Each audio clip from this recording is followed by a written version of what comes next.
자, 질문 하나 드리고 말씀 시작하겠습니다. 사랑하는 성도 여러분, 우리는 크리스찬으로서 얼마나 열심히 살아야 될까요? 하나님의 자녀로서 사는 걸 묻는 겁니다. 돈 벌면서 열심히 사는 거 이야기하는 게 아니죠. 가까운 사람들과 대화를 하다 보면 서로 고민을 나눌 때가 있지 않습니까? 그런데 남의 고민을 듣고 꼭 이렇게 반응하는 사람들이 있습니다. 하나님이 하실 겁니다. 걱정하지 마십시오. 맞습니다. 하나님이 하실 거죠. 당연히 맞는 이야기인데 저는 그런 이야기를 들을 때 마음속에 조금은 기분이 언짢습니다. 그걸 모르는 게 아니잖아요. 제가 그걸 몰라서 지금 고민을 이야기하는 게 아니거든요. 저도 압니다. 하나님이 하셨고 지금도 하나님이 하시고 계시고 앞으로도 하나님이 계속해서 하실 겁니다. 그러면 이렇게 한번 바꿔서 물어볼까요? 아무 생각 없이 아무 노력 없이 하나님이 하실 거니까 하나님의 나라를 위해서 아무것도 안 하고 하나님께 맡기면 되는 걸까요? 정말 아무것도 안 해도 되는 겁니까? 먹고 사는 문제는 당연히 그렇다 치고 주의 나라를 위해서 주님이 하실 일이니까 그냥 맡기고 나는 편하게 살면 되는 겁니까? 그럴 수는 없지 않겠습니까? 역사적으로 보면 어떤 사람들이 이렇게 살아왔는가를 봤더니요. 보통은 시한부 종말론에 빠진 사람들이 그렇게 살더라고요. 어차피 끝이니까요. 어차피 종말이니까요. 하나님만 의지하고 하나님만 찾으며 그냥 살면 된다고 말합니다. 그래서 집 팔고 땅 팔고 다 가지고 와서 모여서 기도하고 찬양하고 그렇게 시간을 보냅니다. 교육이요? 할 필요 없죠. 어차피 끝인데요. 뭐하러 내가 합니까? 하나님이 하실 건데요. 선교? 그것도 할 필요 없습니다. 어차피 끝난 건데요. 그런 생각을 가지고 있더라고요. 그래서 아무것도 안 합니다. 우리가 그렇게 사는 게 맞을까요? 하나님이 하실 거니까 우리는 노력 안 해도 됩니까? 당연히 하나님 하실 겁니다. 저는 무조건 믿습니다. 그러나 이 고백은 우리가 할 수 있는 최고의 고백이 될 수도 있지만 우리가 할 수 있는 가장 비겁한 변명이 될 수도 있습니다. 오늘 본문 말씀 같이 보면서 그 이야기를 좀 나눠보도록 하겠습니다. 마태복음 25장 14절입니다. 같이 읽겠습니다. 시작. 또 어떤 사람이 타국에 갈 때 그 종들을 불러 자기 소유를 맡김과 같으니. 오늘 말씀에 이렇게 시작을 했어요. 또 어떤 사람이 타국에 갈 때. 제가 결론부터 말씀을 드리자면요. 지난주에 우리가 봤던 비유와 연결이 되고 있습니다. 내용이 연결된다는 이야기가 아니라 지난주 비유를 말씀하셨던 예수님의 상황과 연결이 되고 있습니다. 잘 들으셔야 됩니다. 오늘 본문에는 아무리 찾아봐도 천국은 마치라는 이야기는 안 나옵니다. 지난주에 우리가 볼 때 천국은 마치 무엇과 같다라는 비유를 봤었습니다. 굉장히 반가운 비유였잖아요. 그런데 오늘을 보면요. 천국은 마치는 안 나옵니다. 그런데 천국은 마치의 패턴으로 바라봐야 됩니다. 그래서 제가 말씀을 드리는 거예요. 지난번에 봤던 예수님께서 말씀하셨던 그 상황에 정확하게 연결이 되고 있습니다. 그래서 이렇게 이해하시면 쉬울 것 같아요. 오늘 본문에서 천국은 마치는 생략되어 있고 대신에 또라는 단어로 대체해서 썼구나. 이렇게 생각하시면 쉬울 것 같습니다. 그 관점에서 말씀을 드리겠습니다. 우리가 천국은 마치가 나올 때마다 항상 주의 깊게 챙겼던 두 가지의 내용이 있었습니다. 비유의 특징이죠. 첫 번째, 천국은 마치 무엇과 같다 해서 우리말 번역으로 보면 우리말 문법으로 보면 무엇이 천국과 같은 건데 아니라고 말씀을 드렸어요. 이건 우리말 문법이고 유대적인 표현에서는 그 뒤에 나오는 모든 내용 전체가 천국과 같은 거죠. 두 번째, 비유에 등장하는 요소 하나하나에 의미 있는 상징적이고 영적인 의미를 부여해서는 안 된다고 말씀을 드렸습니다. 기억하실 겁니다.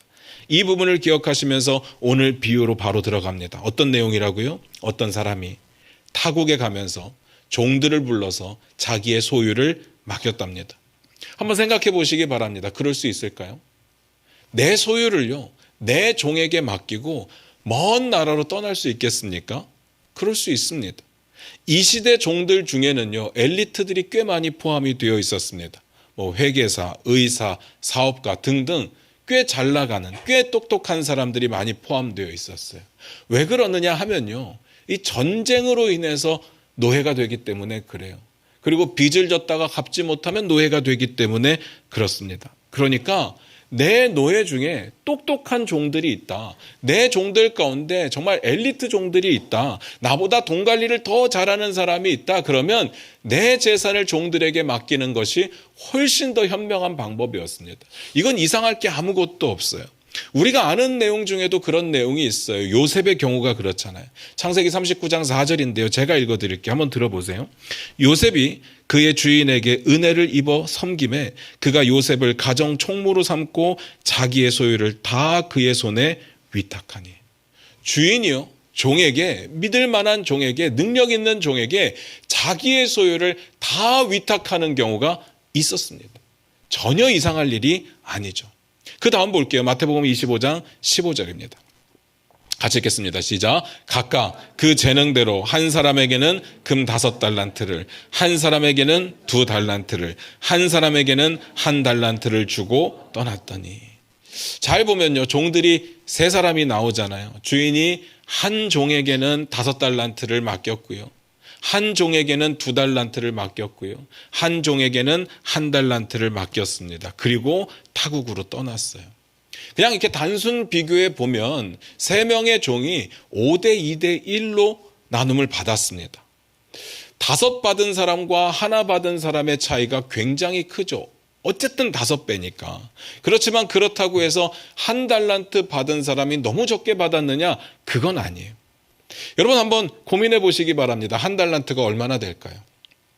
제가 달란트를 설명할 때마다 늘 그 가치가 너무 달랐거든요. 왜냐하면 시대마다 나라마다 문화마다 그 달란트의 기준이 좀 다르기 때문에 그렇고요. 또 달란트를 바라보는 해석의 차이가 있기 때문에 그렇고, 금이냐 은이냐에 따라서도 가치가 달라집니다.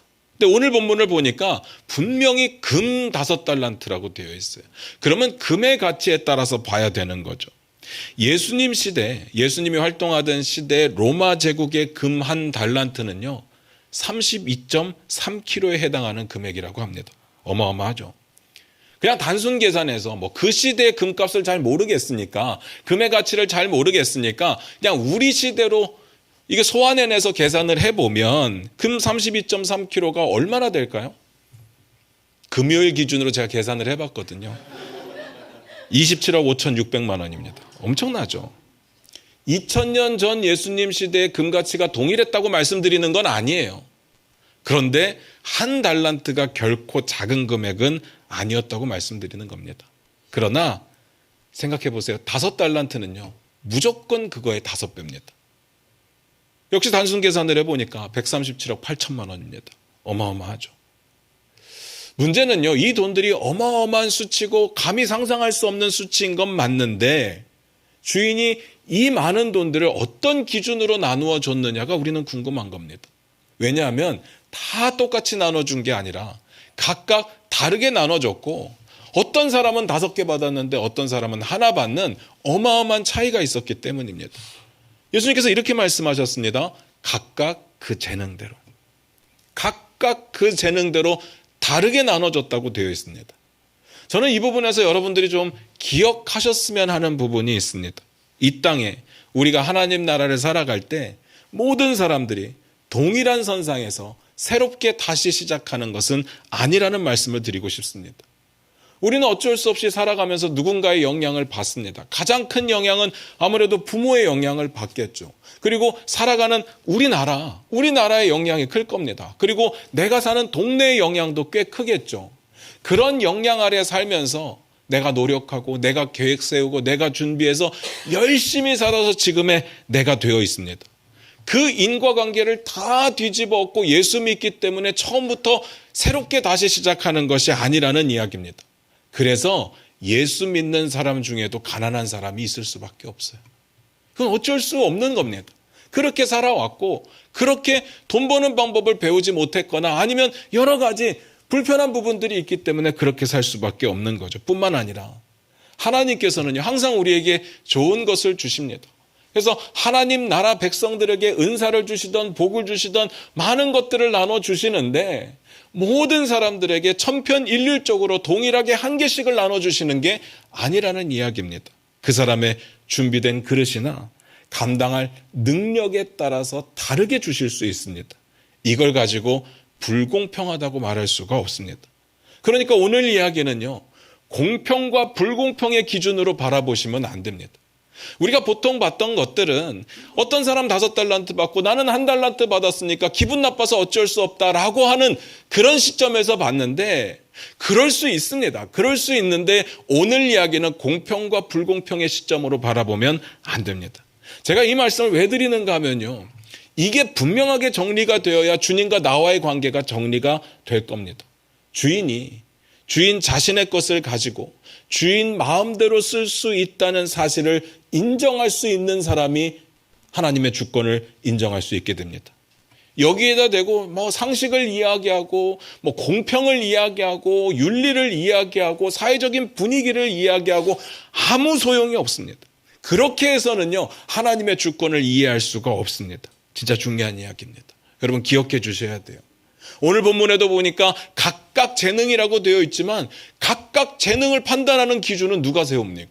결국은요, 그 주인이 보고 판단해서 주인이 본 대로 마음대로 나누어 준 겁니다. 이해가 되십니까? 이건 주권의 문제죠. 그 다음 봅니다. 마태복음 25장 16절부터 18절입니다. 같이 읽겠습니다. 시작.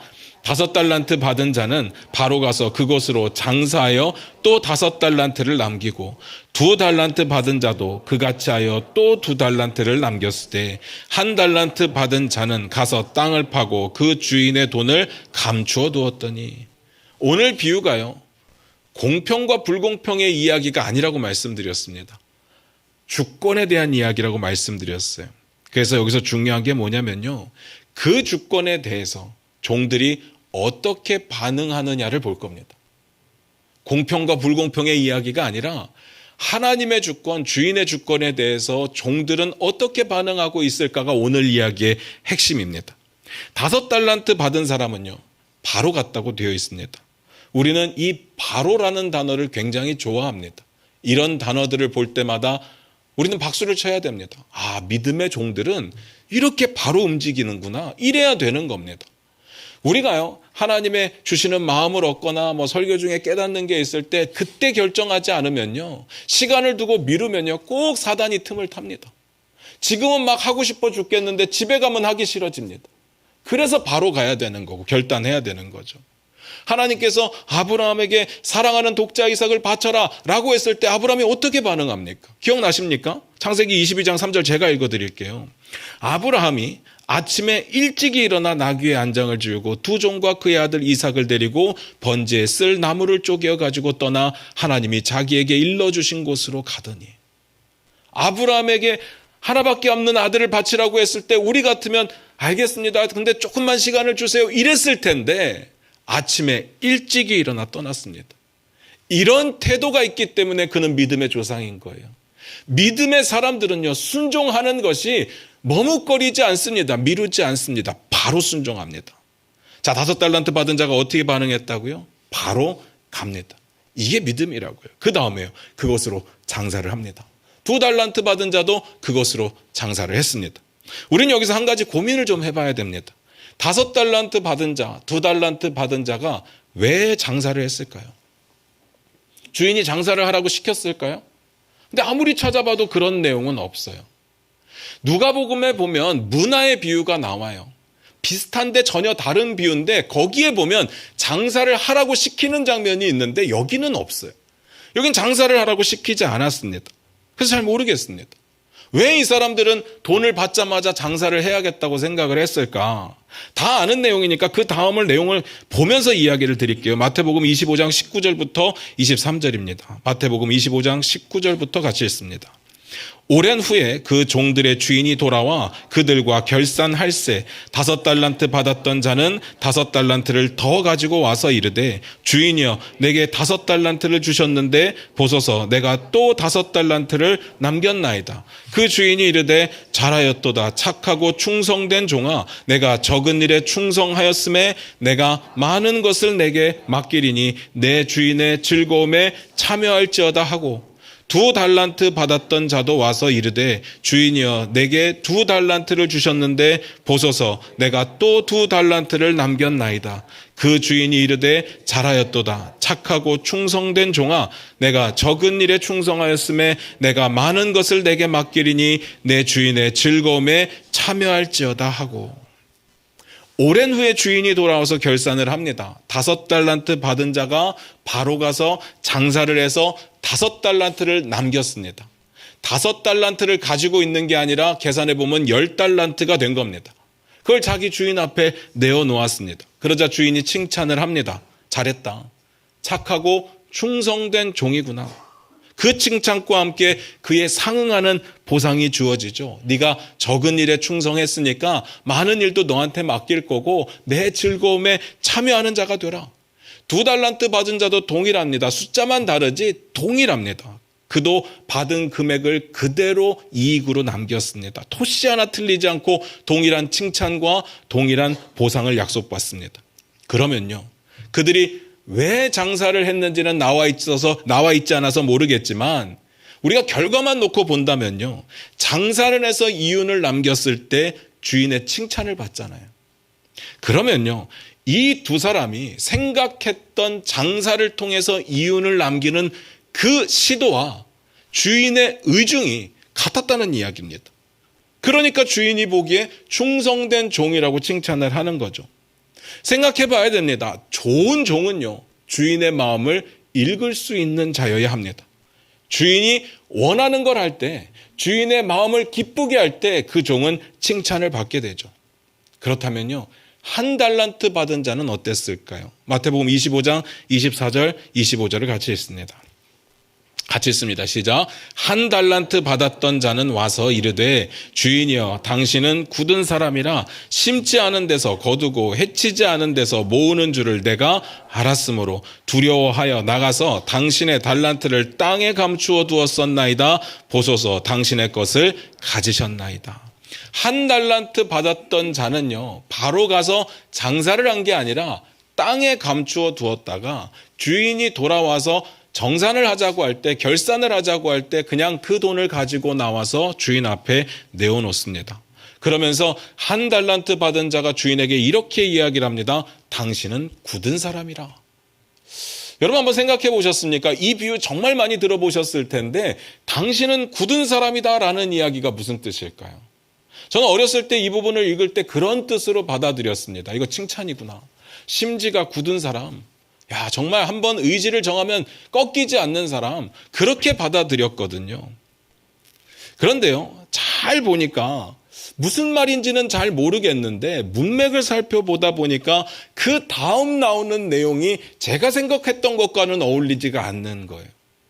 그러니까 굳은 사람이라는 이야기의 부연 설명이 그 다음에 나오는데 전혀 어울리지가 않습니다. 어떤 내용이 나오는가 하면 심지 않은 데서 거두고 해치지 않은 데서 모으는 줄을 알았다 이겁니다. 이 두 개가 같은 말인데 우리식으로 표현하면 투자하지 않고 수익을 내기를 원한다. 심지를 않고 거두기를 원한다. 뿌리지를 않고 열매 맺기를 원한다. 그런 뜻이거든요. 이게 사실이라면 주인은 진짜 나쁜 사람이죠. 주인은 도둑놈입니다. 도둑심보잖아요. 안 그렇습니까? 어떻게 사람이 투자하지 않고 결과만 원할 수 있습니까? 정말 나쁜 사람이죠. 그런데 잘 생각하셔야 되는 게 예수님이 말씀하신 비유예요. 그리고 예수님의 비유의 주인은 항상 하나님이십니다. 그럼 하나님이 그런 상태의 분이실까? 절대 아닙니다. 절대 아니잖아요. 하나님은요, 좋으신 분이시잖아요. 그러면 이 1달란트 받았던 종은 왜 이렇게 생각하는 걸까? 우리가 흔히 생각하는 것처럼 딴 사람들은 5개 받고 2개 받았는데 에이 나만 조금 줘서 빈정상했어. 그래서 하기 싫어. 이런 걸까요? 잘 모르겠습니다. 근데 제가 말씀드렸던 게 이게 공평과 불공평으로 바라보면 이해가 안 되는 부분이에요. 그래서 우리가 그 다음을 보면요, 예수님의 이야기 가운데 그가 왜 그랬는지를 알 수 있는 부분이 나옵니다. 마태복음 25장 26절입니다. 같이 읽겠습니다. 시작. 그 주인이 대답하여 이르되 악하고 게으른 종아, 나는 심지 않은 데서 거두고 해치지 않은 데서 모으는 줄로 네가 알았느냐. 자, 이유가 뭘까요? 잘 모르겠어요. 왜 그가 이렇게 삐딱하게 생각을 했는지, 주인이 맡겨줬을 때 다른 사람들은 그걸 가지고 장사를 했는데 결코 적은 금액이 아니었음에도 불구하고 그는 땅에 묻어뒀는지 잘 모르겠습니다. 그런데 그런데 예수님의 말씀을 비추어서 다시 거꾸로 되돌려서 생각을 해보면요, 그가 무슨 이유를 댄다고 해도 그가 그랬던 것은 그가 악하고 게으르기 때문입니다. 무슨 말인지 아시겠습니까? 5달란트 받은 사람, 2달란트 받은 사람들은요, 그들이 종이지만 주인이 기뻐하는 일이 뭘까를 고민하고 주인이 기뻐하는 일을 했습니다. 결과적으로 그래서 주인에게 칭찬을 받아요. 이윤을 남겨서 돌려줘야 되겠다는 생각을 했다는 겁니다. 그래서요, 그들은 착하고 충성된 종이라고 불려요. 그런데 1달란트 받은 사람은요, 아무것도 안 합니다. 나름의 이유가 있어요. 주인이 무서운 사람이니까요. 굳은 사람이니까요. 심지 않은 데서 거두는 사람이니까요. 자칫 잘못했다가 내가 1달란트 가지고 장사를 하다 잃게 되면 나는 완전히 망하는 건데 내가 그럴 수는 없죠 라고 이야기를 하는 겁니다. 이게 무슨 의미가 됐건 간에 주인의 의중과는 전혀 일치하지 않았습니다. 그래서 그는 악하고 게으른 종인 거죠. 악하고 게으른 종들의 특징은 뭔지 아십니까? 주인의 마음을 모릅니다. 그런데 주인의 마음을 안다고 쳐도 그렇게 할 마음이 없습니다. 뭔 말인지 아시겠죠? 주인이 1달란트 종에게 화를 냅니다. 마태복음 25장 27절입니다. 같이 읽습니다. 시작. 그러면 네가 마땅히 내 돈을 취리하는 자들에게나 맡겼다가 내가 돌아와서 내 원금과 이자를 받게 하였을 것이니라 하고, 한마디로 이런 말이에요.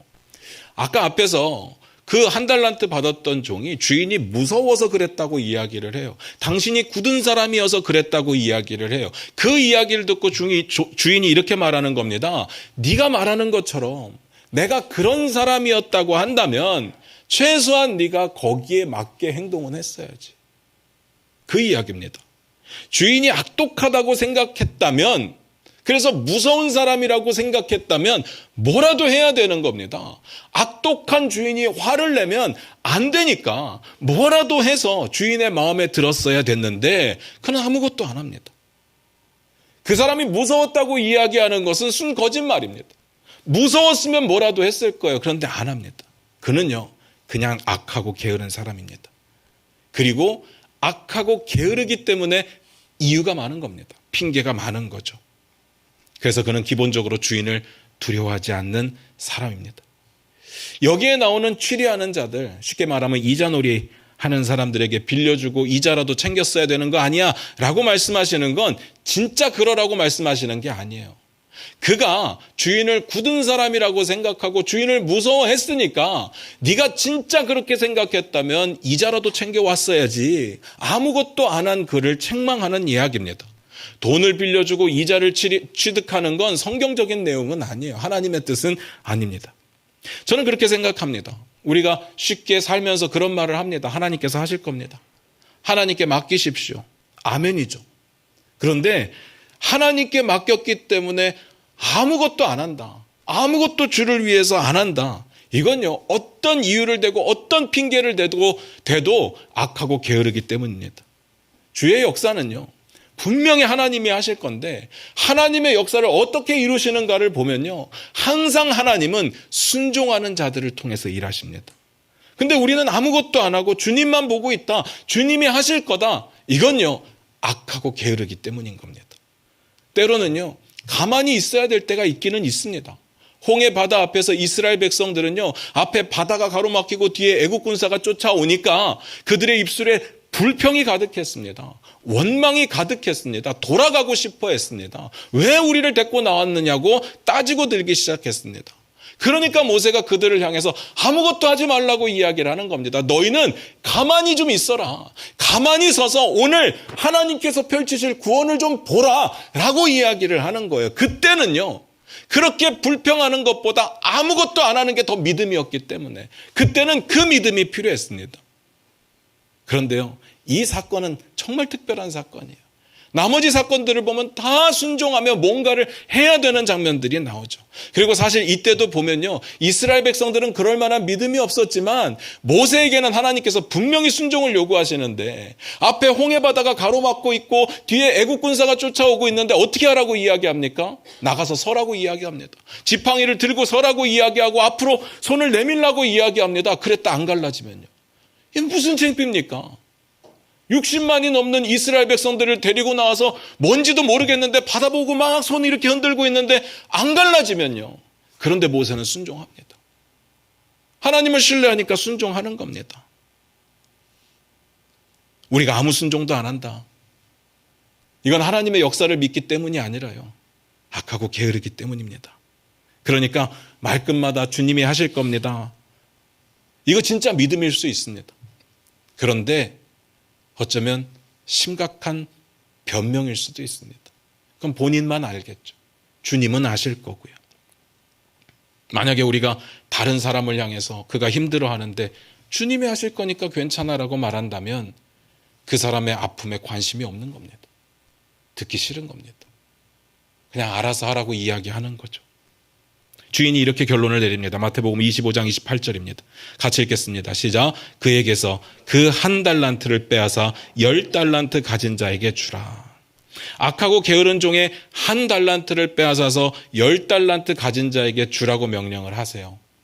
이 부분에서 할 이야기가 정말 너무 많은데 오늘은 그냥 넘어가도록 할게요. 잘 생각하셔야 됩니다. 10달란트를요, 이 사람이 가지고 있잖아요. 주인 앞에 내어놓았는데 이 사람이 지금 가지고 있다고요. 정말 할 얘기가 많지만 오늘은 초점이 좀 다르니까 넘어가도록 하겠습니다. 오늘 포인트는 종들이 어떻게 반응하느냐거든요. 그리고 판결을 이어갑니다. 마태복음 25장 29절 30절입니다. 같이 읽겠습니다. 무릇 있는 자는 받아 풍족하게 되고 없는 자는 그 있는 것까지 빼앗기리라. 이 무익한 종을 바깥 어두운 데로 내쫓으라. 거기서 슬피 울며 이를 갈리라 하니라. 있는 자는 더 풍족하게 되고 없는 자는 빼앗긴다. 뭐가 있고 뭐가 없는 거예요? 당연히 여기서는 뭐 달란트가 있고 없고의 차이겠죠. 그런데 우리의 삶에 적용을 해보면 우리의 마음이 주인의 마음을 만족시키기 위한 삶의 이유와 목적을 가지고 있느냐? 그렇게 살아가고 있느냐? 주인을 향한 최소한의 두려움이 있느냐? 없느냐 이 이야기입니다. 오늘 본문은 여기에서 끝납니다. 어려운 거 하나도 없죠. 사필귀정, 권선징악 우리가 예상했던 대로 결과가 났습니다. 열심히 주를 위해서 일한 사람은 축복을 받습니다. 주의 잔치에 참여합니다. 그렇지 않은 사람들은 쫓겨나서 슬피 울며 이를 갈리라 했습니다. 아무것도 어려운 것이 없습니다. 다만 이쯤에서 좀 정리를 해보고 싶습니다. 그러면 이 비유를 왜 말씀하셨을까요? 제가 처음에 그래서 말씀을 드린 겁니다. 지난주에 봤던 그 비유와 연결이 됩니다. 지난주에 그 비유를 말씀하셨던 예수님의 상황과 연결이 됩니다. 지난주에 뭐라고요? 그때의 천국은 마치 마지막 때, 심판의 때, 하나님만 아시는 그때에 대한 이야기를 하면서 우리의 삶의 자세와 태도를 어떻게 가질 거냐, 우리의 삶의 방향을 어떻게 가질 거냐, 하나님의 뜻이 주어질 때 종들은 어떻게 반응하는 것이 착하고 충성된 종이냐, 그 이야기를 하는 겁니다. 지난주와 같은 맥락이죠. 저는요, 오늘 비유를 묵상하다가 그런 생각이 들었습니다. 5달란트 받은 자가 바로 가서 장사를 해서 5달란트의 이익을 남겼어요. 2달란트 받은 자가 바로 가서 장사를 해서 2달란트를 남겼습니다. 좋은 일이, 좋은 결과가 나온 거니까 해피엔딩인데 주의 일이라고 하는 것이 항상 좋은 의도를 가지고 한다고 항상 좋은 결과가 나타나는 건 아니잖아요. 만약에 이 5달란트 받은 자가 열심히 장사를 했는데 다 잃었다면요. 2달란트 받은 자가 열심히 장사를 했는데 다 날렸다면요. 이게 보통 돈은 아니라니까요. 137억이에요. 2달란트면 거의 50억에 가까운 돈이에요. 다 날렸다면요. 어떤 상황이 펼쳐졌을까요? 주인의 결산이 오늘과 동일했을까요? 저는 어려서부터 이런 게 늘 궁금했습니다. 어떻게 됐을까? 만약에 안 된다면요. 안 될 수도 있잖아요. 제가 오늘 말씀을 묵상하면서 깨닫는 게 있었습니다. 결론이에요. 첫 번째, 5달란트, 2달란트, 1달란트 더하니까 8달란트예요. 우리에게는 어마어마하게 큰 돈이지만 그래서 그걸 날리는 것이 너무 부담스러운 일이고 걱정스러운 일이거든요. 그래서 솔직한 마음으로 저는 1달란트 받은 자가 가지고 가서 땅에 묻어뒀던 게 이해가 돼요. 저는 어렸을 때 이걸 읽을 때마다 이 사람이 도대체 뭘 잘못했을까? 라는 생각을 했어요. 이해가 된다고요. 그런데요, 주인의 입장에서만 말씀을 드릴게요. 주인의 입장에서 볼 때 이건 적은 것이었습니다. 주인이 그렇게 말씀하시잖아요.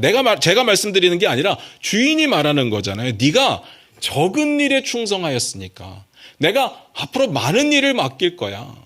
우리가 보기에는 5달란트가 너무 큰 일인데 주인이 보기에는 아무것도 아닌 거예요. 제가 왜 이런 생각의 차이가 나느냐를 생각해 봤더니 우리는 돈 이야기가 나오면 너무 심각해지거든요. 여러분들도 아무 반응 없다가 한 달란트가 27억 5,600만 원이라니까 다 깜짝 놀라시잖아요. 돈만 나오면 우리는 마음이 어떻게 되는 겁니다. 그러니까 이게 신경이 쓰이는 거예요. 늘 말씀드리잖아요. 돈 문제에 우리가 민감한 이유는요, 우리에게 돈이 가장 소중하기 때문인 겁니다. 그런데 생각해보면 하나님은 돈이 필요가 없으세요. 근데 왜 우리에게 돈을 내어놓으라고 하고 순종을 요구하느냐? 그게 우리에게 제일 소중한 거기 때문에 그래서 바쳐야 되는 거예요. 잘 생각해 보세요. 아브라함에게는요, 딴 걸 바치라고 이야기합니다. 뭘 바치라고요? 하나밖에 없는 독자 이삭을 바치라고요. 그에게 가장 소중했던 것은 돈이 아니라 독자 이삭이었기 때문에 그를 바치라고 이야기하는 거예요. 하나님께는요, 이 8달란트가 아무 의미가 없어요. 아무 의미가 없습니다. 하나님께 의미가 있는 것은 각각 5달란트, 2달란트, 1달란트라는 것을 받았을 때 그 많고 적음의 차이를 가지고 혹은 내가 받은 것을 가지고 어떻게 반응할 거냐, 그걸 보고자 하시는 거예요. 무슨 말인지 아시겠습니까? 두 번째는요, 주인은 항상 하나님을 비유한다고 말씀을 드렸잖아요. 우리 주님의 속성을 볼 때, 우리 하나님 아버지의 속성을 볼 때 이 부분에 대해서 어떻게 하실까를 고민해 봤어요. 만약에 내가 주를 위해서 5달란트 열심히 투자했는데 다 잃었다. 2달란트 열심히 투자했는데 다 잃었다. 그럴 때 나를 보고 뭐라고 말씀을 하실까? 저는요, 주님은 이 부분에 대해서 어떤 책임도 묻지 않을 거라는 확신이 있습니다. 그래야 나가서 장사할 수 있는 거예요. 이 부분은요, 주인의 책임입니다. 주인의 선하심의 문제예요. 주인이 선택한 거잖아요. 네가 가서 맡아서 해봐라. 이건 주인의 책임인 거예요.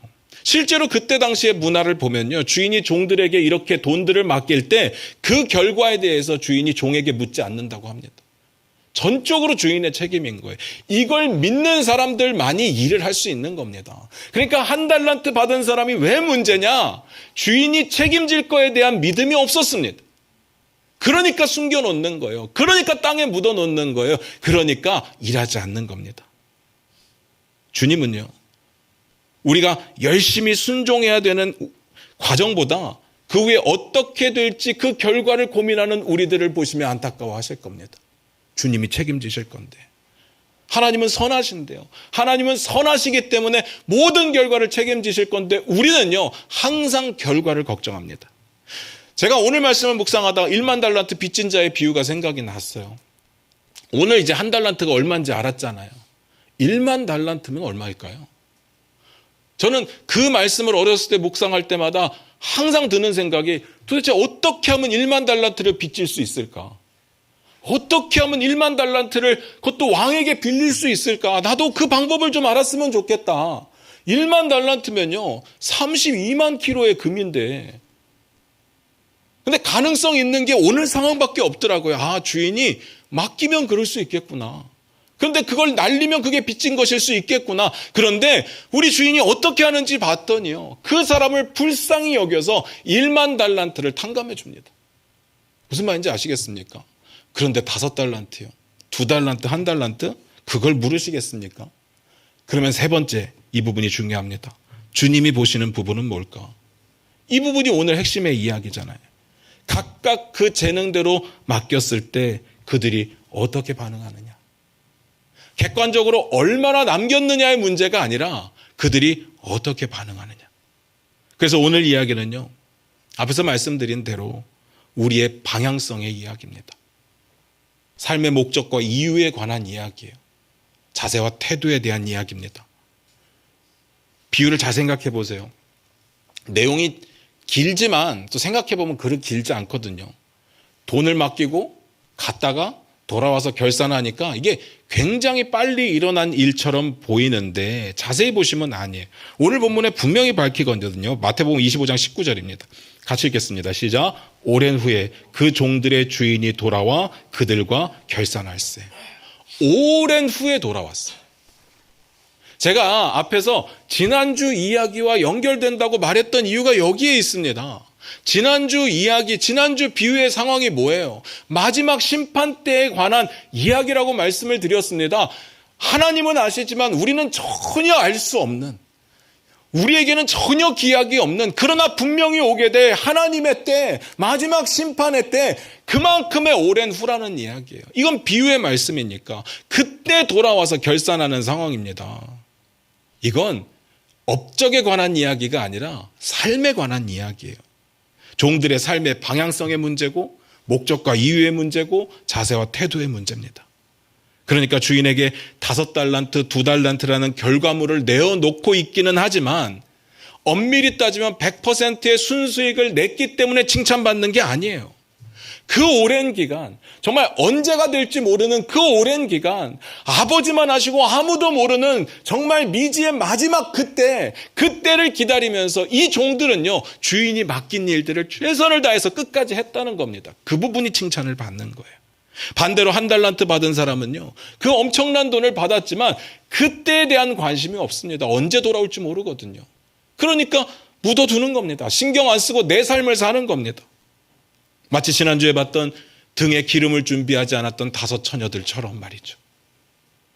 마지막 심판의 때를 준비하는 건 뭔가 1-2 개를 해서 되는 일은 아니라고 말씀드렸어요.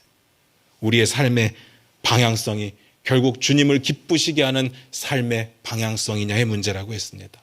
그걸로 결정되죠. 저는 우리에게 동일한 숙제가 남는다고 믿습니다. 당장에 내일 주님 오신다면 뭐가 걱정이겠습니까? 다 때려치고 기도만 하면 되죠. 내가 복음 안 전했던 사람에게 복음 전하면 됩니다. 그런데 우리는 몰라요. 언제 올 줄 모릅니다. 그러니까 미래를 계획하는 겁니다. 설령 오늘 저녁에 오신다고 해도 우리는 1년 후, 10년 후의 미래를 계획하고 준비하며 살아야 됩니다. 모르니까요. 주님만 아시는 거니까. 대신에 모르기 때문에 대충 사는 게 아니라 모르기 때문에 하루하루의 삶을 주님의 뜻에 맞춰서 사는 겁니다. 어떻게 살 거냐? 하나님 나라를 위해서 어떻게 살 거냐? 이게 우리의 숙제인 거죠. 그러니까 오늘 이야기는 오랜 기간 주인의 주권을 인정하고 주인이 맡기신 것을 가지고 주인을 어떻게 기쁘게 할까 하는 사람들의 이야기예요. 그들이 착하고 충성된 종이라고 이야기합니다.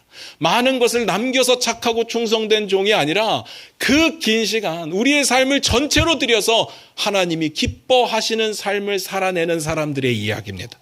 말씀 마무리 짓겠습니다. 제가 앞에서 그런 질문을 살짝 드렸습니다. 아무것도 안 하고 하나님께 맡기는 게 진짜 믿음입니까? 분명한 건요, 아무것도 안 해도 믿음일 때가 있어요. 그런데 그때는 언젠가 하면 하나님의 명령이 아무것도 하지 말라고 할 때입니다. 그런데 우리의 삶을 들여서 하나님께 영광 돌리는 일은요, 아무것도 안 할 수가 없어요. 주의 나라를 위해서 우리에게 맡겨진 것들을 최선을 다해서 사는 것이 믿음입니다. 왜냐하면 우리는 오늘만 살 게 아니거든요. 오늘 이야기를 묵상하면서 고민해 보셔야 됩니다. 나는 어떻게 살 것인가? 솔직한 고백을 좀 드릴게요. 제 이야기입니다. 지난주에 우리가 이제 사무처리의 카톡방에서 저쪽 공간을 빌리기로 제가 안건을 냈고 많은 분들이 동의를 해 주셨습니다. 해피엔딩. 박수치고 잘 끝났죠. 물론 카톡방에 박수는 안 보이지만 어쨌든 원하는 대로 됐으니까요. 여러분들의 생각은 어땠는지 모르겠는데 저는 그 결과가 딱 나오고 나서 마음이 많이 불편했습니다. 많이 무겁더라고요. 그리고 월요일 날 가계약금 200만 원을 딱 붙이고 나서 우울해지기 시작했습니다. 와, 이제는 내 몫이구나. 매월 이걸 감당할 수 있을까? 지금도 재정이 넉넉한 건 아닌데 다음 세대를 생각한다면 무조건 해야 되는 일인데 재정을 생각한다면 좀 나중에 해도 되는 일처럼 보였거든요. 제가 이 고민을 가지고 또 하필이면 이제 목사님들을 만날 기회가 많아서 이야기를 좀 했습니다. 다들 한결같이 이렇게 말씀하세요. 하나님이 채우실 겁니다. 걱정하지 마십시오. 자기 일 아니라고. 저도 압니다. 하나님이 하실 거예요. 그러면 가만히 있으면 되나요? 저 가만히 있으면 되나요? 하나님이 하실 거니까. 우리 스스로 노력해야 되지 않겠습니까? 뭔가라도 해야 되지 않겠습니까? 그럴 마음은 없는데 하나님이 하실 거다. 이건요, 엄청난 고백이 아니라 비겁한 변명이고 핑계입니다. 제가 한 달란트 받은 자의 모습을 보는데 딱 제 모습인 거예요. 악하고 게으른 종의 모습이요. 넉넉히 채우시는 하나님을 기대하지 않더라고요. 그리고 제 마음속에 무슨 생각이 드는가 하면요, 지키고 싶은 마음이 들어요. 지금 좀 있는 거 지키고 싶어요. 제가 왜 이런 생각을 하는가 봤더니, 만약에 실패했을 때, 돈이 모자르거나 그래서 안 좋은 일들이 벌어졌을 때 상황이 걱정이 되는 거예요. 그 결과가 걱정이 되는 거예요. 그 모든 것들이 제가 감내해야 할 숙제로 느껴지면서 너무 부담스러웠던 겁니다. 제가 하나님 나라를 기다리고 하나님의 역사를 기다리고 있는 게 아니라 내 미래를 걱정하고 있다는 생각이 들었습니다. 그러면서 엄청 회개했습니다. 뭘 이렇게 지키려고 할까? 하나님 나라를 위해서 사용하는 것이 맞지 않나? 사랑하는 성도 여러분, 우리는요, 하나님께 맡기는 거 맞습니다. 그런데 열심히 살아야 됩니다. 우리는 마치 자전거처럼 페달을 멈추면 넘어지게 되어 있습니다. 주의 나라를 위해서 계속해서 멈추지 않고 나아가야 됩니다. 조금 있는 거 지키려고 해서는 안 될 겁니다. 주의 나라를 위해 정복하고 이겨나가야 되겠죠. 그것이 우리에게 주어진 숙제라고 저는 믿습니다. 여전히 부담스럽죠. 그런데 하나님의 뜻에 따라 다음 세대를 세우는 일에 우리는 최선을 다해야 될 거라는 사실은 변함이 없는 것 같습니다. 기도하겠습니다.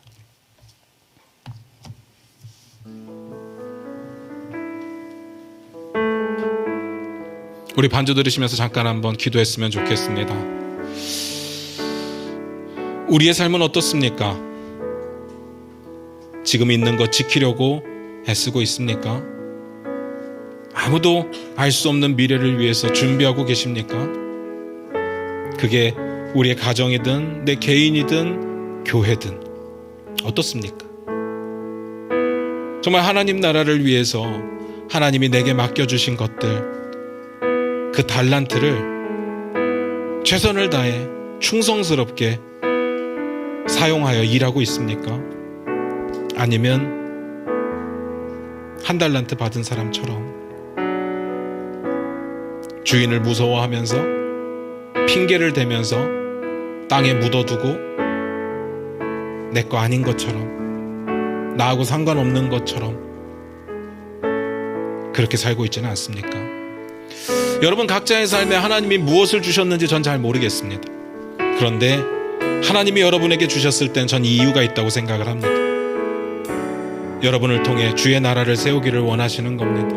여러분이 순종하고 여러분들이 헌신하고 여러분들이 희생해서 주의 나라를 세우기를 원하시는 겁니다. 그럴 때 착하고 충성된 종이 되는 거죠. 우리 주님이 언제 오실지는 모르죠. 그래서 그 긴 날들을 기다리며 하루하루 매일의 삶 속에 하나님께 영광 돌리는 삶을 살아가야 되는 겁니다. 우리 시간 고백했으면 좋겠습니다. 결단했으면 좋겠습니다. 주님을 위해 살겠습니다. 주님의 나라를 위해 살겠습니다. 내게 허락하신 것들을 주님께 내어놓으며 살겠습니다. 우리 다 같이 그렇게 기도하며 나아갑니다. 기도하겠습니다.